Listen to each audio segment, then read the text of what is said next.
जबलपुर के राजी क्षेत्र स्थित परशुराम चौक में शनिवार को महिलाओं ने एक शराब दुकान के खिलाफ उग्र प्रदर्शन करते हुए लाठी डंडों और पत्थरों से दुकान में जमकर तोड़फोड़ कर दी। प्रदर्शन कर रही महिलाओं ने दुकान के अंदर रखी शराब की सैकड़ों बोतलों को तोड़ डाला। इस अचानक हुई हिंसक घटना से घबराकर दुकान के कर्मचारी जान बचाकर वहां से भाग निकले।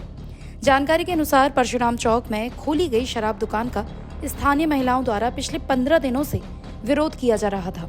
महिलाओं का कहना है कि ये दुकान रिहायशी इलाके के बीच में खुली है, जिससे समाज में असुरक्षा का माहौल बन गया है और बच्चों पर गलत प्रभाव पड़ रहा है। शुक्रवार को महिलाओं और बच्चों ने मिलकर सड़क जाम कर प्रशासन को चेतावनी दी थी कि यदि शराब दुकान को बंद नहीं किया गया तो उग्र कदम उठाएंगी। प्रशासन द्वारा कोई कार्रवाई न होने से आक्रोशित होकर शनिवार को बड़ी संख्याओं में महिलाओं ने डंडे और पत्थरों के साथ दुकान के बाहर इकट्ठा हुई और नारेबाजी करते हुए दुकान में घुसकर तोड़फोड़ शुरू कर दी। इस घटना के बाद पुलिस मौके पर पहुंची और स्थिति को नियंत्रण में लिया। प्रदर्शनकारी महिलाओं का आरोप है कि राजनीतिक संरक्षण के चलते प्रशासन शराब दुकान को बंद नहीं कर रहा है, जबकि स्थानीय जनता लगातार विरोध कर रही है। शाम कुंड मोहनिया है, यहाँ पे हम लोग 1 महीने हो गए हैं, बहुत परेशान हो रहे हैं। कलारी यहाँ से उठ नहीं रही है। आजकल कह रहे हैं कहीं 15 दिन का टाइम दो, कहीं 1 हफ्ते का टाइम दो, हो ही नहीं रहा है कुछ। आते हैं नुकसान करके खुद गए हैं, हम लोग यहाँ बैठे हैं, आके बंद करके लोग चले गए, भग गए।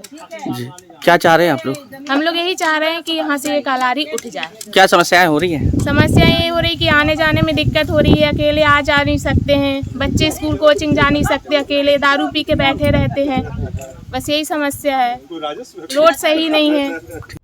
इस विरोध प्रदर्शन का नेतृत्व अंतर्राष्ट्रीय हिंदू परिषद की प्रांत अध्यक्ष प्रीति भंडारिया कर रही थी। उन्होंने मीडिया से बातचीत में कहा, हमारे शांतिपूर्ण आंदोलन की प्रशासन ने अनदेखी की है। अब महिलाएं सड़कों पर उतरने को मजबूर हैं। जब तक शराब दुकान बंद नहीं होगी तब तक ये आंदोलन जारी रहेगा। ये सब राजनीतिक दबाव के चलते ये दुकान नहीं हट रही है। ये जो शराब कंपनी के लोग हैं, बस्ती में आके लोगों को धमका रहे हैं कि ये दुकान यहाँ से वहाँ चली जाएगी, तो आप लोगों को विरोध करने की ज़रूरत नहीं है। इसीलिए हम लोगों ने पुनः यहाँ पर प्रदर्शन किया है कि अब ये दुकान आज की डेट में तो बिल्कुल यहाँ से नहीं चलेगी, और अगर चलेगी तो इसकी जवाबदारी पूरी प्रशासन की रहेगी। क्या तोड़फोड़ भी हुई है? ऐसा कुछ नहीं, हमारे द्वारा ऐसा कुछ नहीं किया गया है। उनके द्वारा अगर तो वो तो दुकान लावारिस की हालत में छोड़कर भाग गए। अवैध है, वैध है, हम लोगों को इसकी जानकारी नहीं है। वैध दुकान होती तो छोड़कर भागते नहीं, दुकान छोड़कर भाग गए, क्या करके अंदर गए हम लोग को कोई जानकारी नहीं है। ठीक है, नाम आपका और क्या चाह रहे हैं आगे? हम लोग ये चाह रहे हैं आज से दुकान यहाँ बिल्कुल नहीं चलेगी और विश्वकर्मा मोहल्ले में भी नहीं जाएगी ये दुकान। महिलाओं ने स्पष्ट किया कि यदि जल्द से जल्द दुकान को बंद नहीं किया गया तो वे और भी बड़े स्तर पर प्रदर्शन करेंगी। वहीं पुलिस ने कहा कि मामले की जांच की जा रही है और कानून व्यवस्था बनाए रखने के लिए सभी आवश्यक कदम उठाए जाएंगे।